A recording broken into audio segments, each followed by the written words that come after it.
Another one of the things that we're going to feature today, talking cannabis, hemp and cannabis, is hemp and the great history of hemp in this area. And another guest today is Ben Masel, who is been studying this for many decades and one of the biggest authorities on hemp in Wisconsin.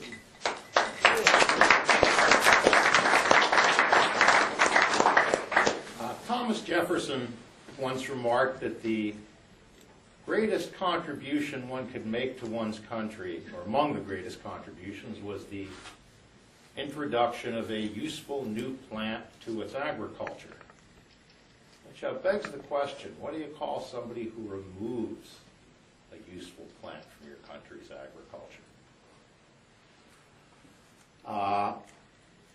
While we've been working on the medical marijuana bill for the last couple of years, some work we've done on agricultural hemp kind of went and bore fruit while we weren't even looking. The Assembly Agriculture Committee, about 3 weeks ago, I believe, passed Assembly Bill 206, which would once again allow Wisconsin farmers to cultivate hemp for fiber, feed, oilseed, etc. purposes. Yeah. Defines hemp as possessing less than 0.3% THC.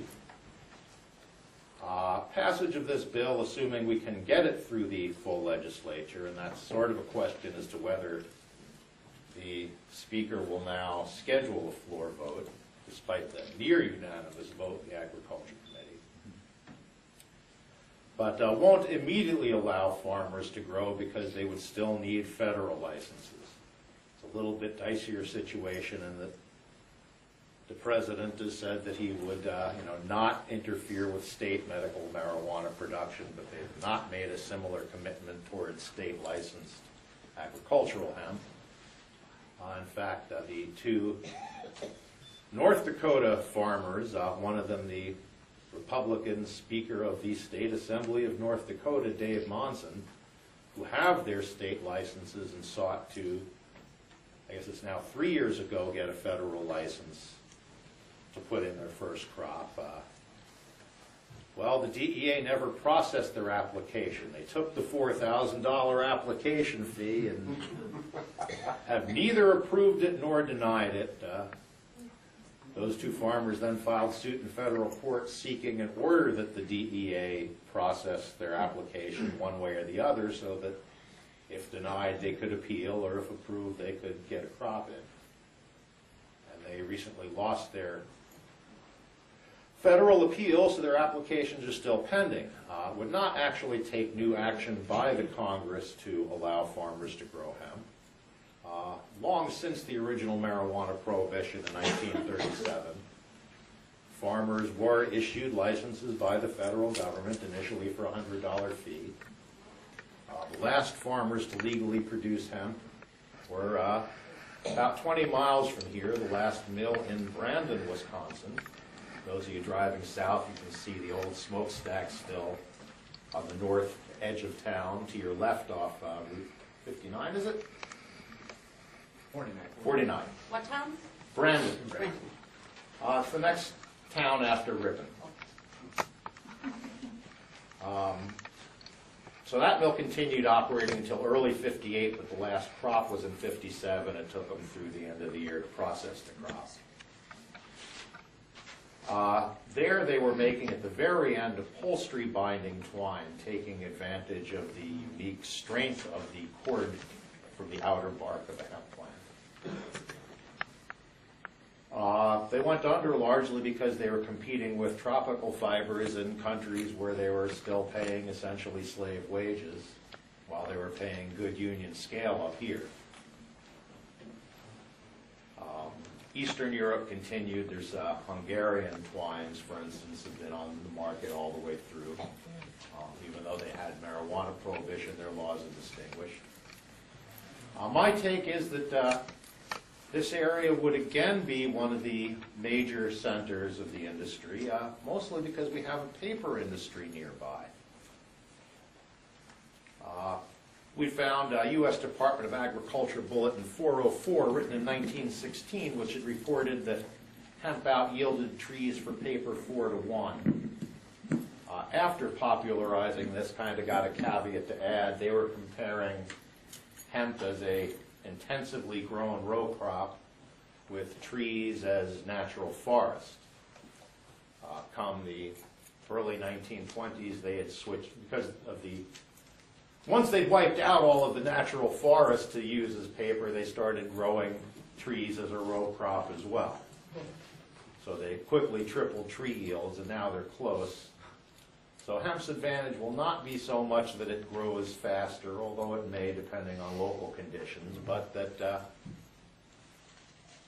one, you have that stronger fiber which allows for a much higher percentage of recycled content without having the paper tear in the presses.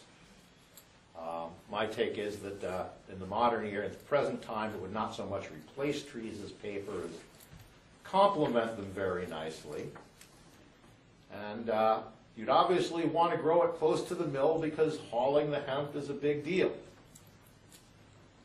A year and a quarter ago, we have refounded the Wisconsin Hemp Order in Ripon. That had been, I found, the October 1917 proceedings of the founding of the Hemp Order as a trade organization of the Wisconsin industry.